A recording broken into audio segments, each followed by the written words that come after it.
Good evening, friends. This is your host to welcome you through the creaking door into the inner sanctum. Come in. I've been reading my fan mail. Huh? Oh, sure, I get lots of it.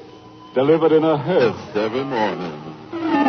One lonely heart writes, despite your sinister voice, you strike me as a fine gentleman and a homebody. I am companionable, good-natured, unmarried, and I've been hardly dead a year. Won't you please exchange photographs, signed Lonesome? Did somebody say the lady spook out of turn?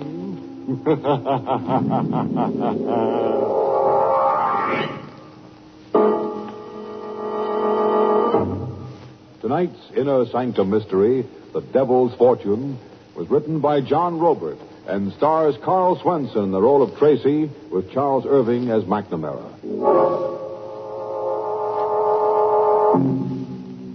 And now for tonight's chaos. In the deep hinterland of Mexico, on the ground level over a mine shaft, a ceremony is being performed by a frightened group of men. A ceremony of fear. Drums beat, and a roaring fire licks at the night sky. Underground in the mine called El Fortuna Diablo, the Devil's Fortune, floodwaters rise slowly to choke off all life in the shaft. Clinging to the elevation of a ledge, trapped and at bay, with the waters lapping at his ankles, is a young man. His expression is desperate as he fires a gun into the subterranean shadows at an unseen target. Give me a break, Mac. I got a right to live. You're wasting bullets, Tracy. You better come out with your hands up or drown. I'm waiting just around the alley. Yeah, with your gun cocked, ready to shoot me down. Just waiting. Take all the time you need making up your mind, Tracy. Choose the way you want to die. Choose the way I want to die. Mac will get me even if it costs him his own life. Mac happened to be in a furnished room across the border in El Paso. I came out of a stupor one morning, opened my eyes blearily, and there was Big Mac sitting on a chair. Hey, who are you, mister? Never mind, kid. Right now, you're more interested in the third man in the room. Third man? Over there, propped in the corner, with a knife stuck in his chest. Well, Recognize him? yeah, sure. Coombs. We were making the rounds together last night. Who killed him? You did. What? Check the knife. See if it's yours. I'll give you the details, kid. At about 2 a.m., you got into a quarrel with Coombs outside the Hotel Navajo. I happened to be around, taking it all in. You're a mining engineer, but you haven't worked in a year. You were stewing over your hard luck. You took it out on Coombs. It's hard to believe that... Take the corpse's pulse, and then believe it. You blacked out, and I hustled you both up here. Why? To give you a choice.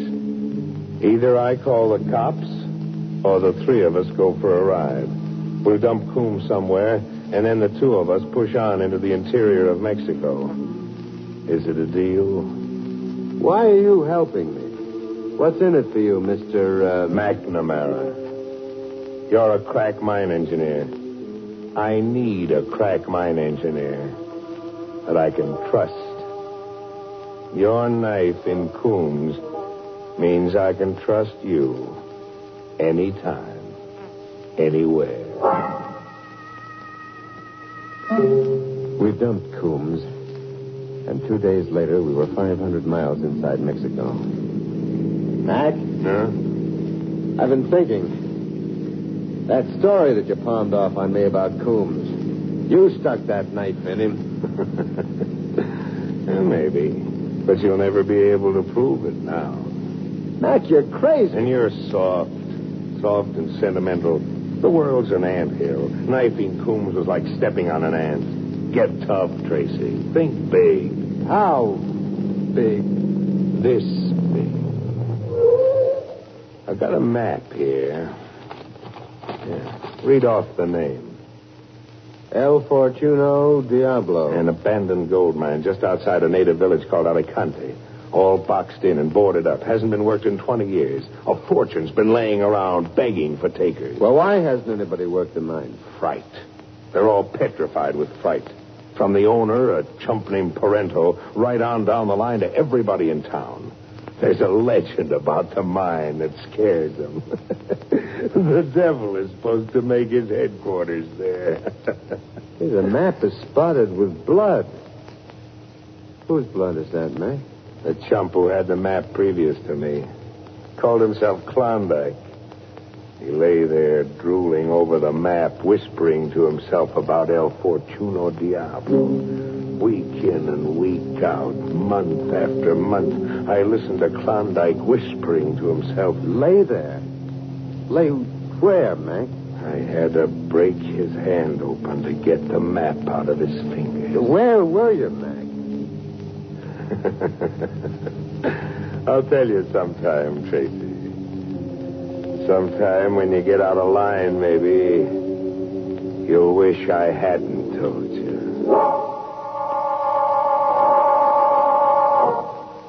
We reached Alicante, a bleak, backward village, where civilization came trickling in slowly by donkey cart over narrow mountain passes. From here on, kid, watch me operate. How are you going to get El Fortuno Diablo? Steal it? We steal the mine from a Senor Parento, that owner I told you about. It's all fixed. Tonight, Parento's being told the hoodoo is off the mine, and that he's a dope not to cut me in as a partner and start operating El Fortuno Diablo full blast. Who's telling all this to Parento? The one guy he'll listen to and believe. What passes for the village wise man in these parts? A joker named Montesano. Montesano has this town organized, like Al Capone used to operate in Cicero. Everybody's scared not to listen to Montesano. Well, why will Montesano play ball with you? A gun in his ribs and $500 in his palm. Just you watch how Montesano plays ball.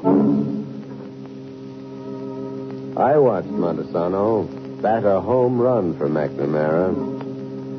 We were in a room with Montesano, Parento, and a sharp-nosed fellow named Salvador.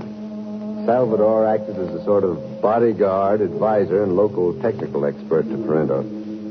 You will work the mine, Parento. You and the Senor McNamara. Boy, they're legenda del Diablo. The curse is no more.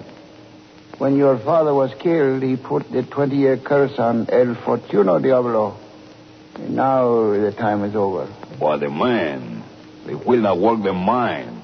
In all Alicante, I can find nobody to work the mine. You will tell everybody in Alicante and in the mountains that Montesano say it is good to work the mine. Machinery trickled in by cart over the mountain passes. Fearful workers grumblingly responded to Montesano's call. The shafts were rebuilt. The mine began operating. At the end of the first week, McNamara played his trump card. He stole the mine. It was Sunday, the day off. Parento and his man Salvador had just left a conference with Mac. Mac was laughing. The kind of laugh that meant he was grinding his heels into an anthill again. Happy days, Tracy. You've pushed your master plan another foot forward, huh? Oh, my old Tracy. Take a gander at this. It's a contract for purchase. For $1 and other valuable considerations, Parento signs the whole mine over to Mr. McNamara. Parento signed this? He did. But he thought he was signing a requisition for supplies from Tampico. I pulled the old document switch on him. Mac, that's an outright steal. Parento will call you a liar and a thief. You'll never get that chance, Tracy. Mac, what are you up to with Parento? Parento and his stooge, Salvador, have just gone into the mine for an administrative look-around. At my suggestion. And, Tracy, I've got a hunch they're going to meet up with that El Diablo. Mac, what have you done? Those other valuable considerations I gave Parento. There were a couple of lunch boxes, packed nice and appetizing with chicken sandwiches and hot drinks. In just 1 minute, I'm going to pull the steam whistle cord so that Parento and Salvador get the idea that it's noontime and they're hungry. Minute's up. Mac, what's the connection? What have lunchboxes got... Mac! Now you're smartening up, kid. The box is open on a wire like a booby trap. Reach for a sandwich and smoke gets in your eye. Mac, I'm not going to let you blow up. Freeze, chump. This is a gun in your ribs. If you're itching to throw in with Parento and Salvador... Mac!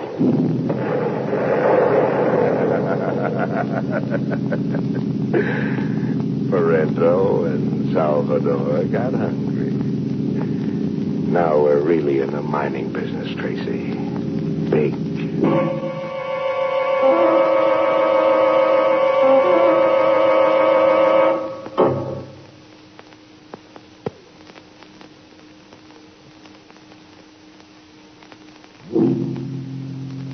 When the bodies came out of El Fortuno Diablo, Mac and I were out walking. The idea was the Sunday explosions happened mysteriously while we were away. That night at the hospital, I talked to the local doc. Poor Parento. We didn't even find enough of him to make a decent burial. Oh. Blown to bits. And Salvador? Well, with Salvador, it was a miracle, Senor Tracy. Salvador lives, but not his face. Now, when the bandages come off one day, it will not be the face of the Salvador we knew.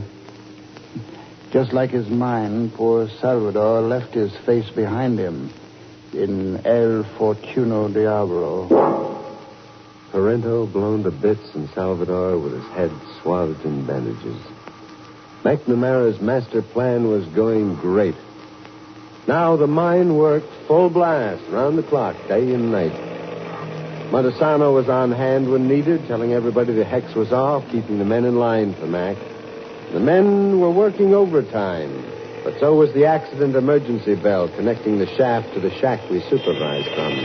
The bell meant an injury, or worse. Tracy, if it's another casualty, I'll fry somebody in oil. We're running a mining operation, not a hospital. It wasn't a hospital case this time. It was a case for the coroner.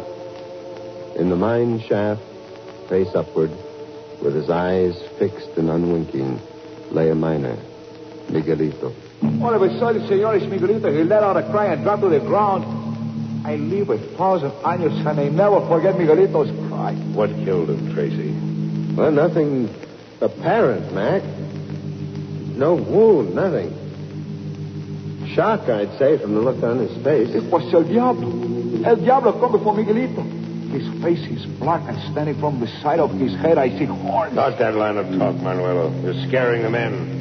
Scared men don't mind gold. Senor McNamara, is it true? It was the devil who come before Miguelito. See? Up there to the ground. El Diablo left his footprints. We looked, and there, clearly defined in the soft dirt, was a print. A hoof print.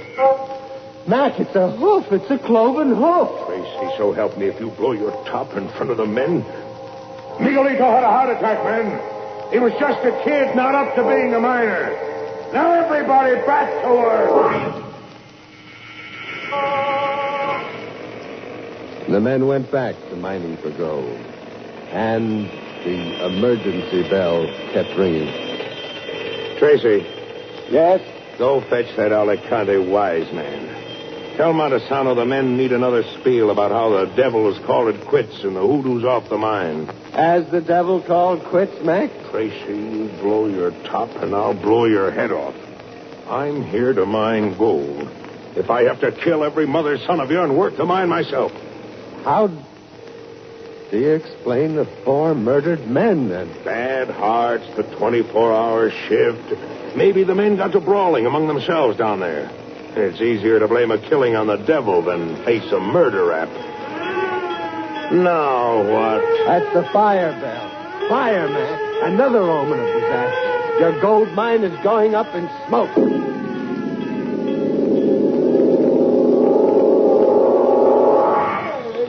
Mine was a raging inferno. Mac ran around like a wild man, barking orders, working with superhuman energy. Hello, get that equipment going.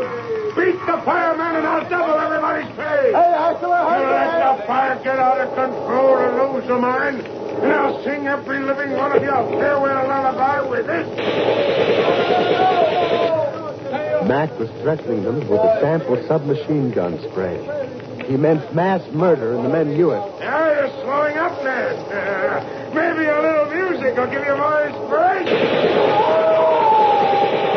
It was an impossible task, but the men got the fire out.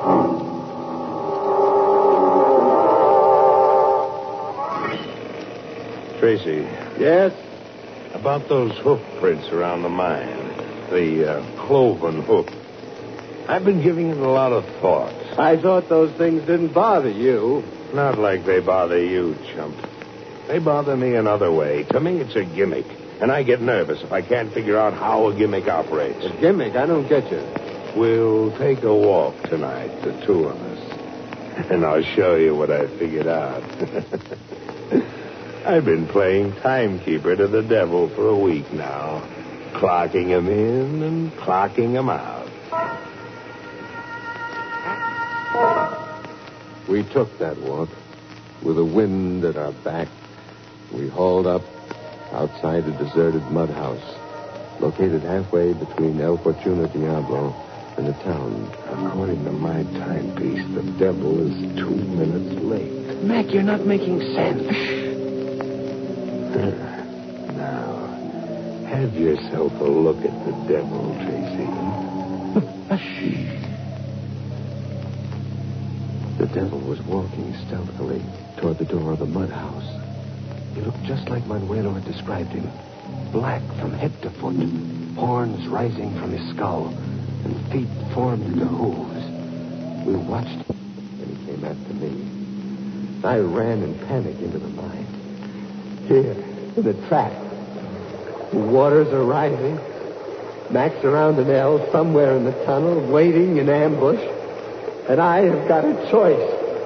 Drown or meet Mac's bullets head on. Tracy, your time's running out. Mac, I got a right to live. You blabbed to Manuelo, and he spread the word. I told you I came here to mine gold, and you blabbed to Manuelo. There isn't any gold. I worked my straps free at Meadowbrook and strangled Klondike to get that map. I shot up a Kansas bank to get the money to buy mining equipment. All that so I could mine gold. You hear, Tracy? Mine gold! Mac! What happened, Mac? Hit, Tracy? You got me. Ah, liar, I didn't even fire. It's a trick to lure me out. Mac shot into the air to confuse me. He's there behind an L where I can't see him in ambush. Mac! Mac! He cannot hear you, Senor Tracy. Mac, he's dead. El Diablo. It's the devil standing there. Like Manuelo described him, black from head to floor with horns rising from his skull. How many devils are there around here? First Montesano, now you. Montesano was a faker. He sees trivial, he do many things. Kill many men. I have come to know, senor, that there is no Diablo. No devil? You're not standing there, huh? But I am real, senor. Behind this face, I am Parento. Parento? They couldn't even find enough of you for a decent burial. For Salvador, they could not find. In the hospital, the doctor agreed that Parento will drive the devil from El Fortuno Diablo. And the police agree Parento will be their deputy. You killed Montesano and McNamara? Si, senor. What is so funny, senor? McNamara. I was thinking of Mac's master plan. He never figured that booby trap he planted in your lunchbox would blow up in his face.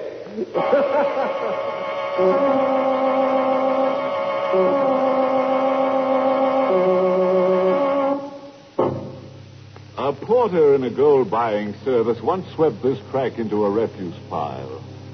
Many a body loses his mind. Good thing Tracy came out of it all okay. What do you bet when he comes out of shock, he puts his diploma in the heart? The way Mac framed him, I'd say Tracy was more engineered than engineered. So Montesano, the Al Capone of Alicante, got his unexpectedly. The only thing he'll collect from now on is dust. The greedy old devil.